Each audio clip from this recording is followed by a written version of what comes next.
Hello everyone, today I'm going to present on the topic Realistic Data Augmentation Framework for Enhancing Tabular Reasoning.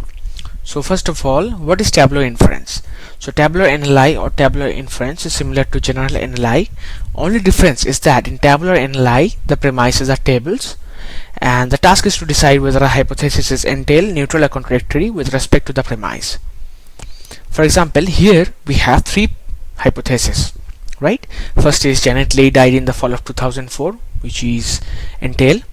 Janet Leigh was an only child, which is neutral because that cannot be inferred from this table. And Janet Leigh was born on the east coast of the USA, which is contradictory. So what are our contributions? So in this work we provide a semi-automatic framework for data generation from entity-based tabular data. We extend INFOTABS dataset and create a large-scale human-like synthetic data called AutoTNLI, and we demonstrate that AutoTNLI is quite complex and the benefits of using it as an augmentation data for INFOTABS. Now, why semi-automatic? So manually created data is prohibitively expensive and humans tend to leave artificial patterns. On the other side of the spectrum, we have the automatically generated data, which is efficient but cannot have linguistic difficulty. So incorporating reasons into automatically generated data set is difficult. Now what about the semi-automatic data generation?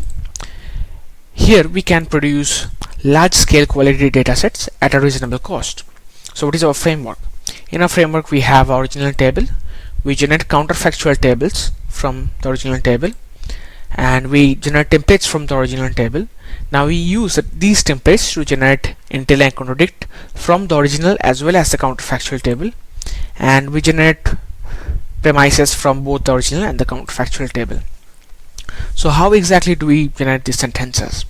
So for each category we wrote key-based rules with 4 types of reasoning.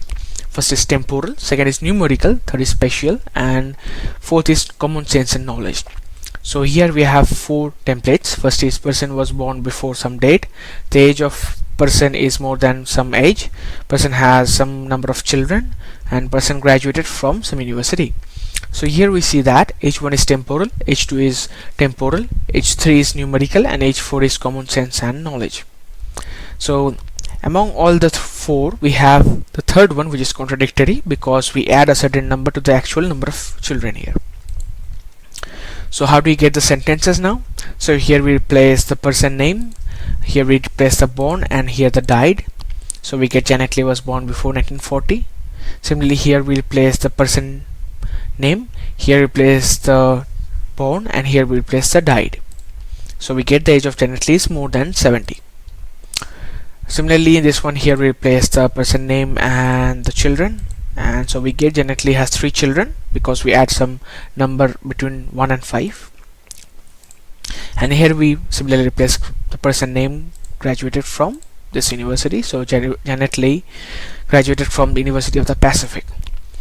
Now how do we generate counterfactual tables?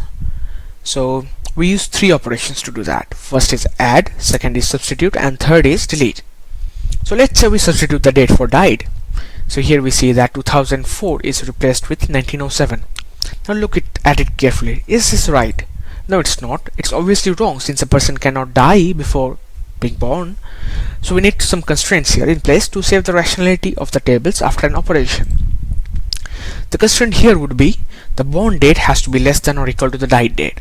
So now if we replace, or rather substitute the date, the died date here, we put 1994 here, which is right. Again we can delete a value, so we get this, and we can substitute the value again for the university, and we can add a value in occupation to get a scientist. Now we use the same key-based rules to generate sentences from the counterfactual. So we get the age of Janet Leigh is more than 70, Janet Leigh has 2 children, Janet Leigh graduated from University of the Pacific, and Janet Leigh is a scientist. So for each key we generate 3 paraphrase sentences which can be used in the premise for that table. So here we see the 3 paraphrased premises, P1, P2 and P3. So the person named some name, date of birth is the year. So we replace the name here and the date here. Similarly for the second paraphrased premise, we see this one, that is July 6, 1927 is when Janet Leigh was born. And similarly for third, we can replace the values and we get this one. Good. So what is the big picture? This is a big picture of what we have done. So original table, counterfactual table, generator, getting entail and contradict. Good. Now we have using a framework, we managed to generate 1.4 million premise hypothesis pairs for 11 categories using only 660 templates. So now we ask 4 research questions. Let's go through each of them one by one. First is, how challenging is AutoNLI for the task of tabular NLI? So for evaluation, so we check here how good is AutoNLI as an evaluation set. So we make 3 splits. One is category split, in where we put some categories in train, others in dev and test. The second is entity split, where we put some entities in train, others in dev and test. And the last is paraphrasing split, where we have no paraphrasing. So we keep only one paraphrase for all the premises. So we check for 4 settings. First is without fine tuning. We obtain an accuracy of around approximately 50% for each split. Second is fine tuned on INFOTABS. Third is fine tuned on EMNLI. Fourth is fine tuned over both EMNLI and INFOTABS. We see that EMNLI is better than INFOTABS in a category split, and INFOTABS is better than EMNLI in entity split, and no such effect in para split as such. EMNLI plus INFOTABS is better than EMNLI and INFOTABS only. Now, is fine tuning with the training set beneficial for the tabular NLI task? So in this we check in 4 settings. First is hypothesis only, where the accuracy lies in the range 53 to 66%. Second is fine tune on auto TNLI. Third is fine tune on MLI and auto TNLI, and fourth is fine tune on MLI followed by INFOTABS and auto TNLI. So MLI plus auto TNLI is better than only auto TNLI in all cases, and MLI plus INFOTABS plus auto TNLI is better than auto TNLI in all cases. Whereas we see MLI plus auto TNLI is slightly better than MLI plus INFOTABS plus auto TNLI in entity and para. Now, can auto TNLI be effectively used for data augmentation? That is, we want to say implicit knowledge addition to enhance performance over the INFOTABS test sets. And is it more beneficial to certain sorts of reasoning? So to test this, we have 3 test splits. First is alpha 1, which is basically similar to the train set. Second is alpha 2, which is the adversarial set, and last is the alpha 3, which is a zero-shot evaluation set. That is, the tables in this are from different domain than the train. Than the train set. Yeah. So we check in 5 settings: no augmentation, AutoNLI without counterfactual table instances, AutoNLI including counterfactual table instances, both MLI and AutoNLI without counterfactual, and both MLI and AutoNLI with counterfactual. So here we see that original plus counterfactual shows improvement in alpha 1 and alpha 3, and MLI plus original is better than no augmentation in all cases, and MNLI plus original plus counterfactual is better than MLI plus original in alpha 1 and alpha 2. In alpha 3 they are almost similar, and in alpha 2 MLI plus original plus counterfactual is better than all other settings by at least 1.39%. Now, augmentation shows improvement across most reasoning types, especially for common sense and knowledge. Now, our 4th question is, how useful is auto TNLI in scenarios of limited supervision? So we check for 5%, 15% and 25% of INFOTABS data for supervision.